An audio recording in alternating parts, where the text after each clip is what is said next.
1954 will forever be remembered as the year of Rising Fast. That season of racing glory was across the Tasman, where Rising Fast became the first horse to win a Spring Grand Slam, the Caulfield Cup, Cox Plate and Melbourne Cup in the same year. Rising Fast doing better than Hellion and Gay Helios, and Rising Fast going on strongly wins the Melbourne Cup from Hellion. That winning sequence actually extended to 7 races in a row, including 5 Group 1s. It was an incredible run of success, and it largely came about as the result of trouble at home. Whakatane accountant Lester Spring visited the national sales at Trentham for several years before he found the horse that matched his requirements. Spring's research led him to a colt by Alonso from Faster. He wasn't deterred by a goiter near the yearling's windpipe. In fact, the benign growth probably helped keep the price down to 325 guineas. He was known as Joe to the family, but the racing name emerged from Spring's rural base. A journal declared farmers' costs were rising fast, and that was all the inspiration Spring needed. Spring was a meticulous record keeper and noted every race, winning stake, and even some of his bets involving Rising Fast. The early races showed few signs of the success that lay ahead.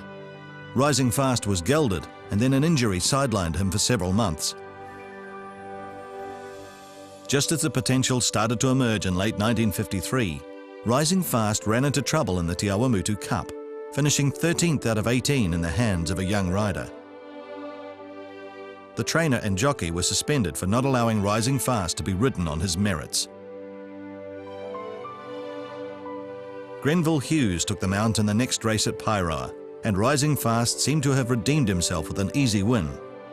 The public wasn't so forgiving, and Lester Spring believes an angry post-race demonstration by punters sowed the seeds of what happened next. The Waikato District Committee increased the suspensions and, surprisingly, disqualified Rising Fast for 12 months, ending his Auckland Cup hopes. Spring believed the disqualification was driven by fears of a similar demonstration in front of the Queen on Cup Day. The disqualification was lifted on appeal, but too late for the major cups. Rising Fast never raced in New Zealand again. Ironically, those problems paved the way for a successful Australian campaign. Spring says weight penalties for possible wins in the Auckland and Wellington Cups would have discouraged him from crossing the Tasman. The Australian climate worked wonders on Rising Fast's physique, and the local media soon realised a Cups contender was in their midst. New trainer Ivan Tucker was more confident, telling Spring a Cups double was possible.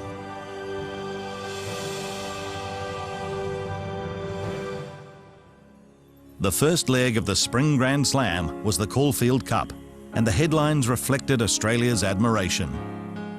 The win was even more dramatic as his regular jockey had to be replaced after being injured in the race before the Cup. Rising Fast was in the middle of a golden run, and this magnificent Cup was to be the first of a unique trophy collection. Next on the agenda was the WS Cox Plate at Moonee Valley. Rising Fast was so far ahead by the finish line, his jockey had time to look back over his shoulder for the rest of the field. This time, the trophy was silver, still precious, and about to be matched by an even bigger prize. Rising Fast was virtually unbackable by Cup Day after winning the McKinnon Stakes, and as it turned out, he was unbeatable. Now Rising Fast comes away from Gay Helios, with Hellion finishing 2 to their 1 wide out in the centre. Rising Fast doing better than Hellion and Gay Helios, and Rising Fast going on strongly wins the Melbourne Cup from Hellion. Gay Helios 3rd and 4th. These were the days before television, and New Zealanders had to rely on the radio and newspapers to convey the joy of that Spring Grand Slam.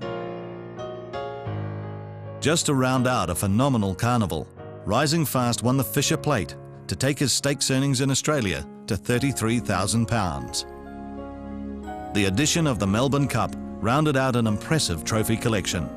But the celebration soured in the following months when the trainer was suspended for a positive swab on another horse at his Auckland stables. Veteran Australian trainer Fred Hoisted was set the challenge of preparing Rising Fast for a unique double. Caulfield and Melbourne Cup wins in successive years had never been achieved. The fact that he struggled for form throughout 1955 wasn't obvious when Rising Fast swept around the field to win the Caulfield Cup by 3 lengths, keeping alive the hopes of that dream double.